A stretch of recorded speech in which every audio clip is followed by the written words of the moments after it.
यीशु मसीह के महान नाम से और एक बार इस जो श्रृंखला को हम शुरू किए थे, सीकिंग गॉड्स गाइडेंस, इस विषय के लिए मैं प्रभु का धन्यवाद देता हूँ।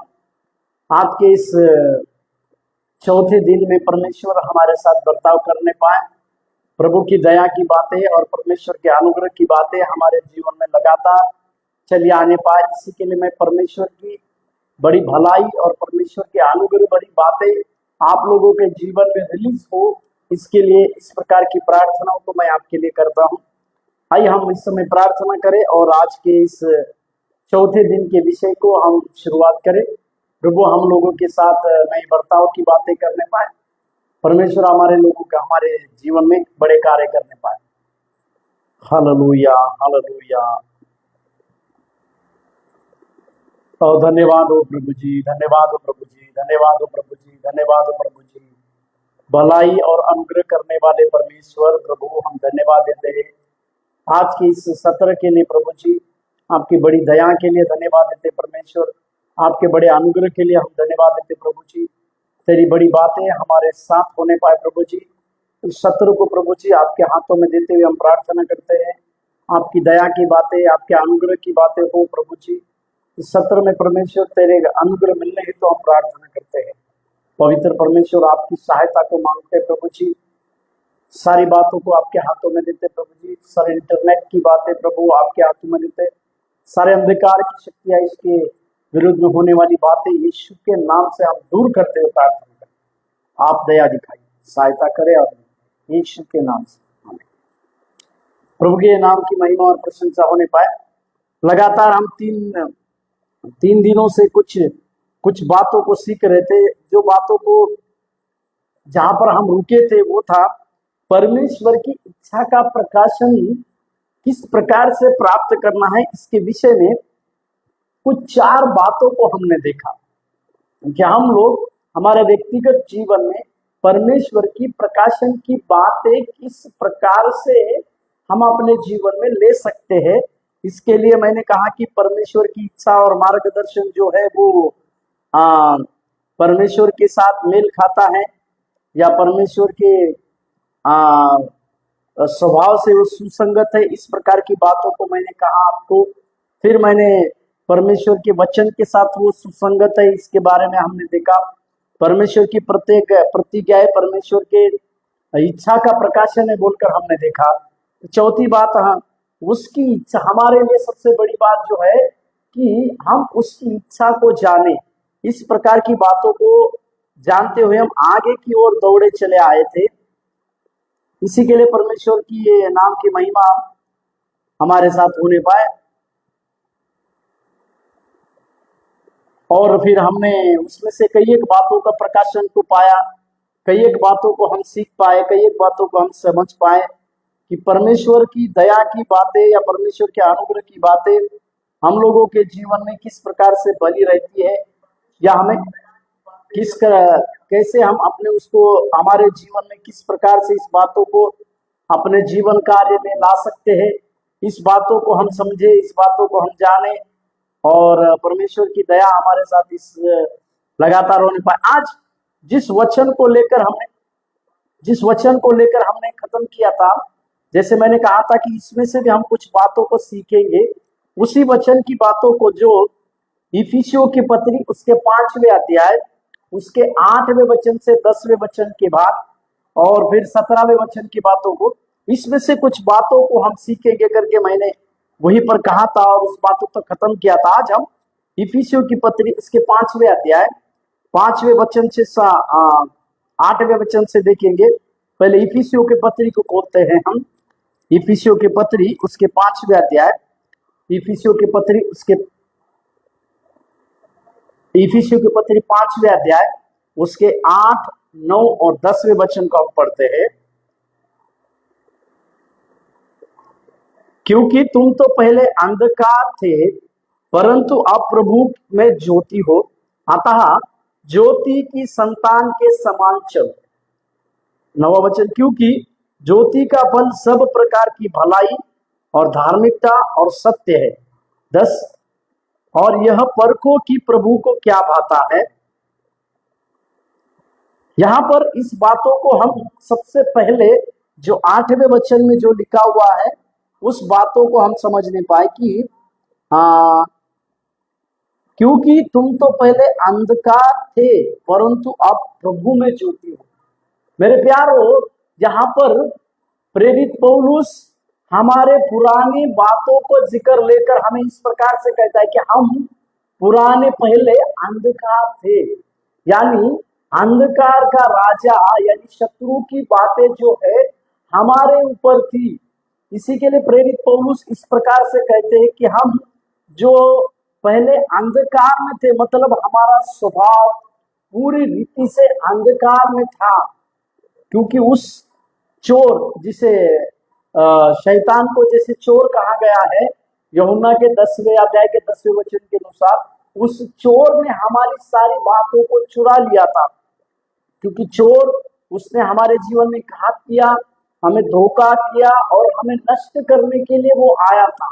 इसी के लिए हम उस अंधकार की शक्ति के साथ थे, उस अंधकार में अपने जीवन को जी रहे थे। परंतु मेरे प्यारो, आज हम इस बातों को भी समझने पाए कि जब तक हमारी मुलाकात मसीह से नहीं हुई या जब तक हमने मसीह को अपना व्यक्तिगत उद्धारकर्ता के रूप में नहीं माना, तब तक हमारे अंदर उसकी ज्योति नहीं आई। इसी के लिए यीशु मसीह ने भी मत्ती रचित सुसमाचार के 5वें अध्याय में इस बातों को कहा। मत्ती रचित सुसमाचार उसके 5वें अध्याय में देखिएगा, मत्ती रचित सुसमाचार 5वें अध्याय के 14वें वाक्य में, तुम जगत की ज्योति हो। यीशु मसीह जगत की ज्योति अपने लोगों को कहते हैं, उन लोगों को जिन्होंने यीशु मसीह की ज्योति को अपना लिया है। और यहाँ पर देखिएगा यूहन्ना की पत्री में यीशु मसीह ने इस बात के ऊपर जोर दिया, जीवन की ज्योति मैं हूं, जो मेरे साथ चलेगा वो किसी प्रकार के ठोकर का कारण को नहीं खाएगा बोलकर यीशु मसीह 10वें अध्याय में यूहन्ना रचित सुसमाचार की पत्री में यीशु मसीह ने अपने आप को ज्योति कहकर संबोधित किया। उस वचन को भी हम देखते हैं, क्योंकि हम इस बातों को जानने पाए कि परमेश्वर की जब तक ज्योति हमारे ऊपर नहीं आती है या परमेश्वर की ज्योति जब तक हमारे ऊपर नहीं आती थी, तब तक हम उस अंधकार में पड़े हुए थे, हम उसी आत्मिक अंधेपन में भी थे। परंतु परमेश्वर ने हमारे ऊपर उसकी ज्योति चमकाने के द्वारा हमारे जीवन में एक बड़ा बदलाव की बातें, हमारे जीवन में एक बड़े कार्य की बातें हुई है। इस बातों को हम अपने जीवन काल में कभी भी नहीं भूल सकते। मेरे प्यारो, इसके लिए हमें इस बातों को समझने की आवश्यकता है कि हम भी पहले का हमारा जीवन किस प्रकार से था, या पहले का हमारे इस जीवन की बातों को जो हम अंधकार में थे, उस अंधकार की बातें हमारे अंदर चली आती थी। परंतु इसी के लिए देखिए, उसी का इफिसियों के पत्री उसके 5वें अध्याय 14वें वचन को देखिएगा। इफिसियों के पत्री 5वें अध्याय 14वें वचन को, इस कारण वह कहता है, हे सोने वाले जाग और मुर्दों में से जी उठ, तो मसीह की ज्योति तुझ पर चमकेगी। यहाँ पर भी मसीह की ज्योति हमारे जीवन में चमकने की आवश्यकता है। मसीह जो जगत की ज्योति है कहकर यूहन्ना ने इस मेमने के रूप में जब यीशु मसीह को अपने पास आते हुए देखा, तो जगत के पाप हरने के लिए आने वाला मेमना कहता है, और जगत की वो ज्योति भी है कहकर कहता है। इसी के लिए मेरे प्यारो, जब हम अंधकार थे, जब यीशु मसीह की ज्योति हमारे ऊपर नहीं थी, तब हम उस अंधकार में जीवन जी रहे थे, और हमारा जीवन जीना एक अंधकारमय था, और उस अंधकारमय बातों के साथ हम अपने जीवन को जी रहे थे। इसी के लिए प्रेरित पौलुस का इसी प्रकार से कहना, ये एक बात की ओर संकेत करता है हमें। वो बात और कुछ नहीं, वो बात यह है कि प्रेरित पौलुस का कहना है कि वो परमेश्वर की वो ज्योति के साथ अपने जीवन काल को जीने की जरूरी है। क्योंकि हमें आत्मिक जीवन में जब हम यीशु मसीह को अपनाते हैं, तो उनके फलों के साथ हम अपने जीवन कार्य को आगे बढ़ाने की जरूरी है। और जो लोग मसीह यीशु के अनुकरण करते हैं, जो लोग अपने जीवन काल में मसीह को अपनाते हुए आगे बढ़ते हैं, उनके जीवन की हर एक बातें जो है परमेश्वर सिद्ध करते हैं, जिसे हमको समझने की आवश्यकता है। और एक वचन को पढ़ेंगे हम, इफिसियों को पत्री 5वें अध्याय के 17वें वचन को देखिएगा। इस कारण निर्बुद्ध ना हो, पर ध्यान से समझो कि प्रभु की क्या इच्छा है। इसी बात को हम पिछले कई 2 दिनों से देख रहे हैं कि प्रभु की इच्छा हमारे जीवन में क्या है, या प्रभु हमसे क्या चाहता है। इस विषय को अगर आपको और मुझको समझना है तो हमें इस बात को जानने की आवश्यकता है कि परमेश्वर जो है हमारे जीवन के द्वारा क्या चाहता है। इसी के लिए यहाँ पर प्रेरित पौलुस कहते हैं कि निर्बुद्धि के समान ना हो, पर ध्यान से समझो कि प्रभु क्या चाहते हैं। मेरे प्यारो, इसी के लिए हमें प्रकाशन की आवश्यकता है। इसी के लिए हमें परमेश्वर के उस मार्गदर्शन की आवश्यकता है कि हम निर्बुद्धि की तरह नहीं, परंतु परमेश्वर जो हमसे चाहते हैं उसकी बुद्धि के अनुसार काम करें। इसी के लिए सबसे बड़ा राजा सुलेमान भी इसी प्रकार से नीति वचन में लिखता है। 3रे अध्याय में नीति वचन लिखने वाला राजा सुलेमान इस बात को कहते हैं, नीति वचन 3रे अध्याय 5वां और 6वां वचन, नीति वचन 5 और 6, तू अपनी समझ का सहारा ना लेना, वरन संपूर्ण मन से यहोवा पर भरोसा रखना, उसी को स्मरण करके सब काम करना, तब वह तेरे लिए सीधा मार्ग निकालेगा। मेरे प्यारो, हमारी बुद्धि के ऊपर हमें निर्भर होने की आवश्यकता नहीं, हमारे ज्ञान के ऊपर हमें निर्भर होने की आवश्यकता नहीं, या हमारे कुछ पैसों के ऊपर हमें निर्भर होने की आवश्यकता नहीं। हमें निर्भर होना है तो केवल और केवल परमेश्वर के उस बुद्धि के द्वारा, जो परमेश्वर हमें देते हैं या जो परमेश्वर हमें देना चाहते हैं, उनकी उस बुद्धि के ऊपर ही हमें भरोसा रखकर अपने जीवन को जीने की जरूरी है। प्रभु के पवित्र नाम की महिमा और प्रशंसा हमारे साथ होने पाए। और एक 5वीं और एक महत्वपूर्ण बात को हम कहें, जो बातें अज्ञात नहीं रहती है, मतलब कुछ बातें जो है वो अज्ञानता के साथ भी नहीं रहती है। ये 5वीं महत्वपूर्ण बात जो है परमेश्वर की इच्छा का प्रकाशन में सम्मिलित होने वाली 5वीं महत्वपूर्ण बात है, जो बातें अज्ञान बनी रहती है। मतलब यहाँ पर मुझे इस बातों को कहने, जो बातें अज्ञान बनी रहती है, ये 5वीं और आखिरी मतलब प्रभु परमेश्वर के इच्छा की प्रकाशन की बातों को जैसे हम समझ रहे थे, मैं फिर से उसी बातों को, जो हमने पिछले 4 बातों को देखा था और आज वो 5वीं बातों को लेकर, परमेश्वर की इच्छा का प्रकाशन में 5 बातें सम्मिलित होती है। उसमें पहली बात हम सीखे, परमेश्वर की इच्छा, मार्गदर्शन और अगुवाई हमेशा उसके स्वभाव से सुसंगत होती है, या परमेश्वर कभी बदलता नहीं बोलकर हमने देखा। दूसरा, उसके वचन से, परमेश्वर के वचन से सुसंगत होती है करके हमने देखा। तीसरे बात, परमेश्वर की प्रतिज्ञाएं परमेश्वर की इच्छा का प्रकाशन करती है। चौथी, हमारे लिए परमेश्वर की इच्छा यह है कि हम उसकी इच्छा को जानें। और 5वीं बात जो अभी हम सीखेंगे, जो बातें अज्ञात बनी रहती है। मेरे प्यारो, इस बातों को हम समझने के लिए हम परमेश्वर से मार्गदर्शन पाने का प्रयास करते हैं और उसकी इच्छा जानते हैं, तब हमें पहचानना है कि अज्ञात का वह क्षेत्र है। मतलब हम परमेश्वर के प्रकाशन को पा रहे हैं, या हम परमेश्वर के मार्गदर्शन का प्रयास कर रहे हैं, परंतु हमारे लिए अज्ञात रहने वाली बातों को समझना भी हमारे लिए बहुत जरूरी है। वे बातें क्या हैं, वो किस प्रकार की बातें हैं, इसके विषय में हम थोड़ा सा आज के दिन में थोड़ा सा प्रकाश को डालेंगे। मेरे साथ एक वचन को खोलिएगा, व्यवस्था विवरण 29 के 29वें 29 अध्याय के 29वें वाक्य, व्यवस्था विवरण की पत्री उसके 29वें अध्याय और उसका 29वां वाक्य।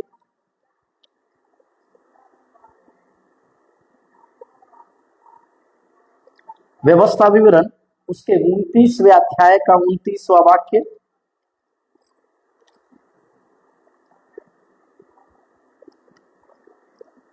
गुप्त बातें हमारे परमेश्वर यहोवा के वश में हैं, परंतु जो प्रकट की गई है वे सदा के लिए हमारे और हमारे वंश में रहेगी, इसीलिए कि इस व्यवस्था की सब बातें पूरी की जाए। मेरे प्यारो, यहाँ पर गुप्त बातें जो है परमेश्वर के ही पास है। जो गुप्त बातें परमेश्वर ने रखी है, उस गुप्त बातों को परमेश्वर ही जानते हैं और परमेश्वर ही उसके उचित समय में उन बातों को खोलते हैं जिसे हम जानने की कोशिश करें। कुछ बातें होती है जिन्हें परमेश्वर केवल अपने तक सीमित रखता है, यानी कुछ बातें जरूर ऐसी होती है जो परमेश्वर अपने तक सीमित रखता है। मेरे साथ एक वचन को खोलिएगा, नीति वचन में इस प्रकार से भी हम पढ़ते, जहां पर बहुत बातें होती है वहां पर पाप भी ज्यादा होता है। इसी के लिए जब दानियल को परमेश्वर ने सभी बातों को कहा, दानियल की पत्री को खोलिए, दानियल नबी का पत्री को खोलिएगा। दानियल को परमेश्वर ने आने वाले दिनों में जो जो बातें होने वाली है वो सारी बातों को कहा, और सारी बातों को कहने के बाद परमेश्वर उसको इस प्रकार से भी कहते हैं। दानियल का पत्री 12वें अध्याय के 4वें वचन को देखिए। दानियल का पत्री, दानियल नबी का पत्री 12वें अध्याय के 4 वचन। परंतु हे दानियल, तू इस पुस्तक पर मोहर करके इन वचनों को अंत समय तक के लिए बंद रख। मेरे प्यारो, मैं ये वचन इसी के लिए आपको दिखाया कि मैं ये कहना चाह रहा हूं कि कुछ बातें परमेश्वर तक सीमित रहती है, यानी परमेश्वर इस बातों को खोलने वाला बनता है, या किसको जो बंद मोहर बंद है उसको खोलने वाला मनुष्य नहीं परंतु परमेश्वर है। प्रकाशित वाक्य लिखने वाले यूहन्ना को भी परमेश्वर ने जब सारी कलीसिया की अंत के समय की सारी बातों को दिखाने के बाद एक वचन को कहा, प्रकाशित वाक्य, मेरे साथ खोलिएगा प्रकाशित वाक्य,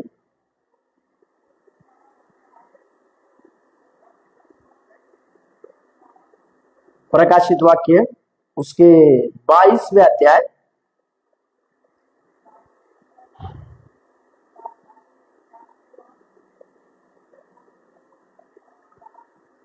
यहां पर यूहन्ना को परमेश्वर की आत्मा के द्वारा इस प्रकार से बातों को कहता है। 22वें अध्याय 12वां और 13वां वाक्य देखिए। प्रकाशित वाक्य 22-13, देख मैं शीघ्र आने वाला हूं और हर एक के काम के अनुसार बदला देने के लिए प्रतिफल मेरे पास है।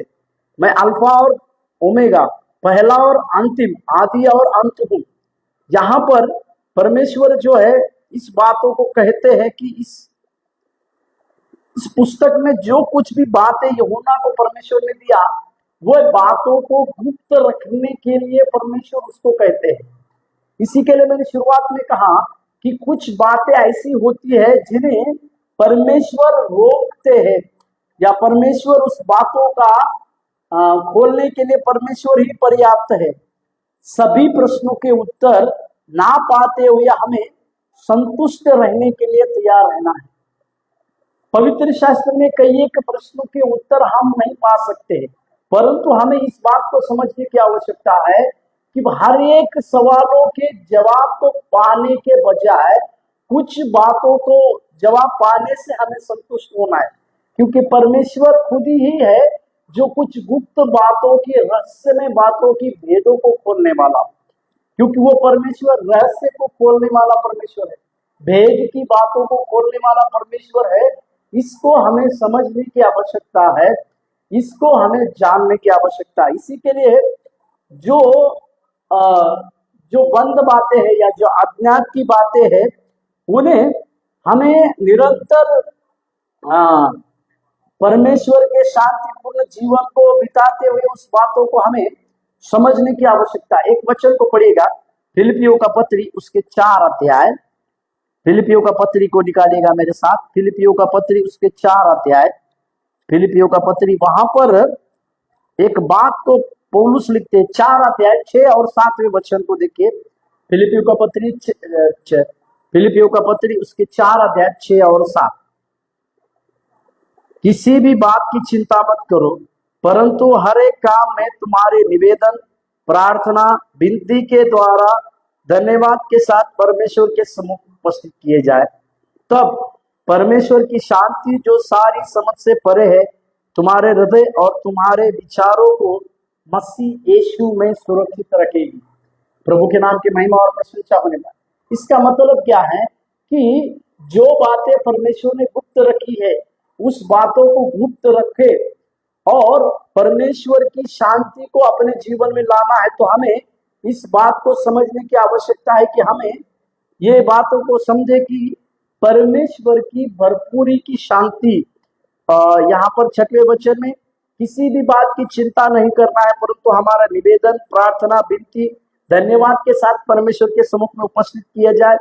ऐसा करने के द्वारा परमेश्वर की सच्ची शांति हमारे हृदय में यीशु मसीह आने तक हमें सुरक्षित रखती है।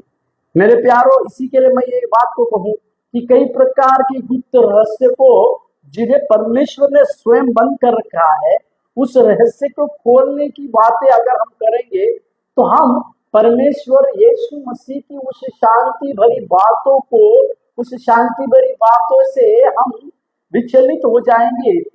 उस शांति की बातों को हम अपने जीवन में कभी भी नहीं पा सकेंगे। इसी के लिए हमें और आपको ये बात अवश्य समझना है। वो बात यह है कि उसकी शांति जो हमें मसीह यीशु में सुरक्षित रखती है, इसी के लिए मसीह की उस शांति को अपने जीवन में लेकर किसी भी बात की चिंता ना करते हुए, मतलब जो बातें परमेश्वर ने गुप्त रखी है, उस बातों को गुप्त रखते हुए ही हम अपने जीवन को आगे की ओर लेकर जाने की आवश्यकता है। प्रभु के नाम की महिमा और प्रशंसा होने पाए। जरूर परमेश्वर ने कहा कि उस गुप्त बातों को एक उचित समय में स्वयं परमेश्वर खोलेंगे, क्योंकि हम यिर्मयाह का 33 अध्याय के 3रे वचन को जब हम कहते हैं तो वहां पर हम इस बात को पाते हैं कि वो गहन बातों को खोलने वाला स्वयं परमेश्वर है। प्रभु के नाम की महिमा और प्रशंसा होने पाए। मतलब स्वयं उस गहरे प्रकाशन की बातों को परमेश्वर देंगे। या मैं मत्ती के 13वें अध्याय में यीशु मसीह ने कहा स्वर्ग राज्य का भेद का कुंजी को तुम्हें दिया गया है बोलकर। इसका मतलब परमेश्वर अपने बच्चों को किसी भी गुप्त बातों को छिपा कर नहीं रखते हैं। उसके उचित समय में उस बातों को जरूर और आवश्यकता के साथ उन सबों के जीवन में खोलेंगे। इस बातों से हम अनजान बनने की आवश्यकता नहीं। प्रभु के नाम की महिमा और प्रशंसा होने पाए। परमेश्वर की दया हम लोगों के साथ सदा निरंतर निरंतर बनी रहे। निरंतर आवश्यकता के अनुसार हम उसमें और आगे की बातों को लेने पाए। और एक वचन को रोमियो का पत्री उसके 12वें अध्याय में इस वचन को हम जानते हैं। रोमियो का पत्री उसके 12वें अध्याय में पहला और दूसरा वचन को अगर हम देखते हैं तो हमें कुछ बातों को पता चलेगा। रोमियो का पत्री उसके 12वें अध्याय में पहला और दूसरा वचन, रोमियो का पत्री 12 पहला दूसरा। इसीलिए है भाइयों, मैं तुमसे परमेश्वर की दया स्मरण दिलाकर विनती करता हूं कि अपने शरीरों को जीवित और पवित्र और परमेश्वर को भावता हुआ बलिदान करके चढ़ाओ, यही तुम्हारी आत्मिक सेवा है। इस संसार के सदृश न बनो, परंतु तुम्हारे मन के नए हो जाने से तुम्हारा चाल चलन भी बदलता जाए, जिससे तुम परमेश्वर की बलि और भावती और सिद्ध इच्छा अनुभव से मालूम करते रहो। मेरे प्यारो, यहाँ पर इस वचन में तीन महत्वपूर्ण इस वचनों में से 3 महत्वपूर्ण बातों को हम देखते हैं कि हमें परमेश्वर की बलि और भावती इच्छा को अगर हमारे जीवन में पूरी करना है तो हमारा जीवन किस प्रकार से बनना है, या हमारे जीवन में हम किस प्रकार से आगे बढ़ना है। इसके 3 महत्वपूर्ण बातों को हम इसी प्रकार इस अध्याय में से देखते हैं कि इस 3 विभिन्न श्रेणियों में परमेश्वर की विभिन्न श्रेणी की बातों को हम देखते हैं, परंतु 3 भिन्न श्रेणियों को यहाँ पर हम देखते हैं। वो क्या है 3 भिन्न श्रेणी? भली, भावती और सिद्ध। ये 3 महत्वपूर्ण बातें हैं। परमेश्वर की इच्छा भली है, वो भावती है और सिद्ध होने वाली। इस 3 प्रकार की बातों में कई एक प्रकार के बातों को या कई इन 3 भिन्न श्रेणियों को हम समझते हैं और उसी के अनुसार अपना जीवन को जीने के लिए हमें आगे की ओर बढ़ने की आवश्यकता है। सबसे पहले भली और भावती और सिद्ध, यानी 3 निरूपक है जिनका उपयोग एक ही बात का वर्णन करने के लिए किया गया है, परमेश्वर की इच्छा। ये भली, भावती और सिद्ध, इन तीनों बातों का मिश्रण एक ही बात में किया गया है, वो है परमेश्वर की इच्छा। मतलब परमेश्वर की इच्छा भली, भावती और सिद्ध है। इसके लिए हम इस बात को समझ नहीं पाए। दूसरी बात, उसमें जो शब्द भावती बोलकर जो शब्द लिखा, भावती, इस शब्द का अर्थ है अनुमति देने वाली या अनुमय, जिसमें रोमियो का हमने जो पढ़ा 12वें अध्याय के पहले और दूसरे शब्द में भावती बोलकर जो जिसका अर्थ पूर्णतया अनुकूल या मन भावना, मतलब पूरी रीति से अनुकूल या पूरी रीति से मन भावना, इस प्रकार का उसका अर्थ होता है। मतलब हमें इस बात को समझने की आवश्यकता है कि हमारे जीवन में पूर्णतया मन भावना और प्रसन्नतादायक परमेश्वर की भावती और सिद्ध इच्छा के समान हम रहने पाए। तीसरी बात, यानी तीसरी श्रेणी का प्रकाशन पौलुस कुछ इस बातों करते नहीं है, परंतु हमें इस बात को समझने की आवश्यकता है कि ये तीनों बातें जो है परमेश्वर की इच्छा के पास हमें लेकर आती है, या परमेश्वर की ही बड़ी इच्छा को हमारे जीवन में देने के लिए पर्याप्त होती है। इसी के लिए हमें भी इस बातों को समझने की आवश्यकता है कि हम परमेश्वर के द्वारा इन बातों को अपने जीवन में कार्य में लाने पाए। आज हम इसी बातों को यहाँ पर इसी सत्र में इस बातों को खत्म करेंगे।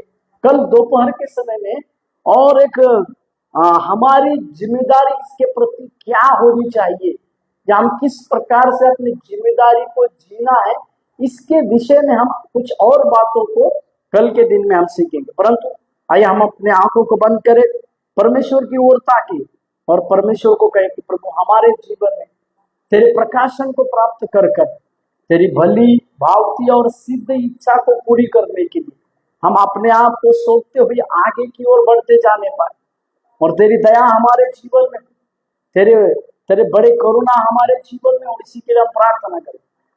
ओ दया निधि, धन्यवाद देते प्रभु, धन्यवाद देते प्रभु, धन्यवाद देते प्रभु, धन्यवाद देते प्रभु।